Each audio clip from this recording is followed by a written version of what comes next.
গতিকে APDCL হোক আদানী হোক আম্বানী হোক এওঁলোকক এটুকুৰা মাটি নিদিব বুলি আজি ৰাইজে প্ৰস্তাৱ গ্ৰহণ কৰিছে।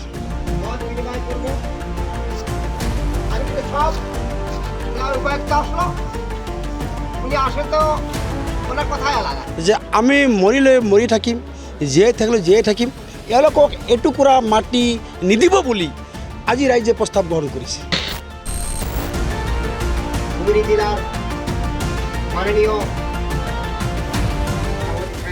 আমি জন্ম লৈছোঁ এই মাটিতে, এই মাটিতে আমাৰ জন্ম ঠাই হয়।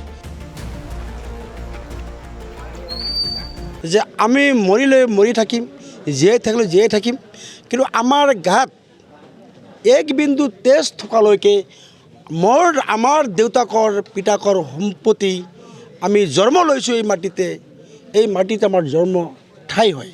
গতিকে APDCL হোক আদানী হোক আম্বানী হোক এওঁলোকক এটুকুৰা মাটি নিদিব বুলি আজি ৰাইজে প্ৰস্তাৱ গ্ৰহণ কৰিছে।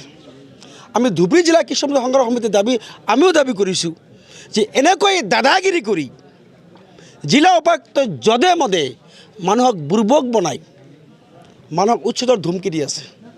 গতিকে ইয়াৰ ৰাইজে সিদ্ধান্ত লৈছে যে এটুকুৰা পট্টা মাটি তেওঁলোকে নিদিব। আৰু আমিও কৈছোঁ এইবাৰ ৰংগামাটি অঞ্চলত উচ্ছেদ কৰিবলৈ আহে ইয়াত যুদ্ধ হ'ব।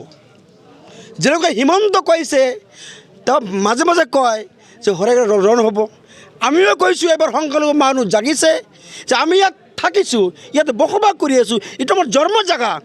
আমাক মাটি, আমি লেণ্ডলেছ পিপুল, আমাৰ ভূমি পাট্টা আছে, আমাৰ মাটি কাঢ়ি ল'বলৈ DC কোন? ইয়াৰ ৰাইজে সিদ্ধান্ত লৈছে যে এটুকুৰা মাটি আমি নিদিম, আৰু আমাৰ মাটি বহিৰাগত আদানী আম্বানীক দিলে আমি সহ্য নকৰোঁ। গতিকে আমাৰ কথা এটাই যে ইয়াত তেজৰ নদী বৈ যাব পাৰে, ইয়াত মানুহ মৰিব পাৰে, কিন্তু এটুকুৰা মাটি ৰংগামাটি অঞ্চলৰ পৰা পানবিল অঞ্চলৰ পৰা এটুকুৰা মাটি DCক দিয়া নহ'ব। DC মহোদয় ডাঙৰ সকীয়াই দিছোঁ যে কালি এজন শিক্ষিত মানুহে কৈছিলে যে আমি মোৰ মাটি মই নিদিওঁ, আৰু DCয়ে কৈছিলে যে আপ বদমাশি কৰ ৰহা হে। এই ক্ষমতা DC কোনে পালে? DC এজন চাকৰ হয়, তেওঁ ৰাইজৰ সেৱক হয়। এজন জিলা উপায়ুক্ত পাব্লিক হিয়াৰিং পাতিছিলে, পাব্লিকৰ মতামত তেওঁ ল'ব লাগিছিলে, তেওঁ মতামত নলয়, তেওঁ মানুহক ভয় দেখুৱাইছে।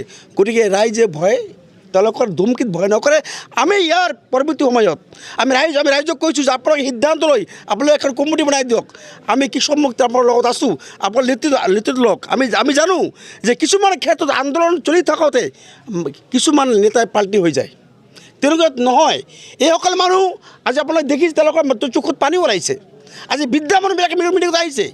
গতিকে যদি DC অসমৰ মুখ্যমন্ত্ৰী মহোদয়ৰ যদি মানৱীয়তা আছে, গতিকে তেওঁ এই উচ্ছেদ বন্ধ কৰিব লাগিব, আৰু অন্যথা আমি ইয়াৰ পৰা ব্যাপক গণ আন্দোলন কৰিম, আৰু আমি জীৱন দিবলৈ বাধ্য থাকিম। এটুকুৰা মাটি ইয়াৰ পৰা কাকো দিয়া নহ'ব। জিলা প্ৰশাসনে যদি বল প্ৰয়োগ কৰে তেতিয়া কি প্ৰস্তুত? জিলা প্ৰশাসনে বল প্ৰয়োগ কৰিলেও আমি আমাৰ গণতান্ত্ৰিকভাৱে আন্দোলন কৰিম, আমি অনশন কৰিম। আমি নাখাই আমি ইয়াত পৰি থাকিম। আমাৰ দেউতাকৰ সম্পত্তি, আমাৰ বাপেকৰ সম্পত্তি, আমাৰ জন্ম জেগা, আমাৰ নিজ সম্পত্তি, আমি এটুকুৰা মাটি কাকো নিদিওঁ। এই আহ্বান আৰু এই দাবী লৈ আমি ইয়াত আমাৰ অনশন বহিবলৈ বাধ্য থাকিম। উদ্দেশ্যটো আপোনালোকে গমেই পাইছে যে আপোনালোকে জানে যে আমাৰ এই আলমগঞ্জ পঞ্চায়তৰ কেইটামান খণ্ডৰ পৰা চৰকাৰে বা DC বা মুখ্যমন্ত্ৰীৰ যিটো ইভেকশ্যন বা উচ্ছেদৰ যিটো মত বিনিময় অনুষ্ঠান অনুষ্ঠিত কৰিছিল, তাৰ পৰা আমি গম পাইছোঁ যে এই মানুহখিনিক ইয়াৰ পৰা উচ্ছেদ কৰি ভাৰতৰ সংবিধানে দিয়া মৌলিক অধিকাৰক খৰ্ব কৰিবলৈ আগবাঢ়িছে। গতিকে এই মৌলিক অধিকাৰক যাতে খৰ্ব কৰিব নোৱাৰে, আৰু ইয়াৰ পৰা 1 ইঞ্চি মাটিও যাতে ল'ব নোৱাৰে, এওঁলোকে তেজ দিবলৈ প্ৰস্তুত আছে। 1 ইঞ্চি মাটিও দিবলৈ প্ৰস্তুত নাই। পাট্টাৰ মাটি আছে, আৰু এই পাহাৰত আছে আপোনাৰ এইটো কোঅপাৰেটিভ সোসাইটিৰ মাটি। কিছু হয়তো মাজে মাজে খাছলেণ্ড থাকিব পাৰে, থাকিলেই খাছলেণ্ড চৰকাৰৰ বুলি ক'লেই চৰকাৰটো ৰাইজৰে হয় না।